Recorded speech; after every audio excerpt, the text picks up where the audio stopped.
அப்பா எங்கப்பா இருக்க? நானாடா ராசா, கவர்மெண்ட் ஆஸ்பத்திரியில் இருக்கேன்ப்பா. எதுக்குப்பா ஆஸ்பத்திரிக்கு போனேன்? அதை அப்புறம் சொல்கிறேன். நீ எங்கே போயிட்டு வந்த அதை சொல்லு. அம்மா பூஜை ஜாமான் வாங்கிட்டு வர சொல்லிச்சுப்பா, அதான் மார்க்கெட் போனேன். நல்ல வேலை போலீஸ் பிடிச்சிக்கிட்டாங்க. எப்படியோ கெஞ்சி கிஞ்சி தப்பிச்சோம். என்னது, போலீஸ் பிடிச்சிட்டாங்களா? எதுக்குப்பா பிடிச்சாங்க உன்னைய?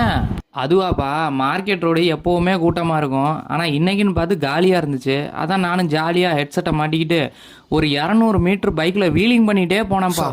அது ஒரு குத்தம்னு போலீஸ்காரங்க பிடிச்சிக்கிட்டாங்க. ஓ அப்படியாப்பா, நீ மட்டும்தான் போனியாப்பா? ஆமாப்பா, நான் மட்டும்தான்ப்பா போனேன். ஓ நல்லா யோசிச்சு பாரு, நீ மட்டும்தான் போனியா? நல்லா யோசிக்கவா? ஐயோ அப்பா, நீ தானப்பா கூட வந்த? ஏன்டா நாயே, பின்னாடி நான் உக்காந்துருக்கிறது கூட தெரியாம பைக்ல வீலிங் பண்ணி என்ன ரோட்ல தள்ளி விட்டுட்டு அப்பா எங்க இருக்கியாப்பா நான் கேக்குறேன். நீயே இருடா வரண்டா.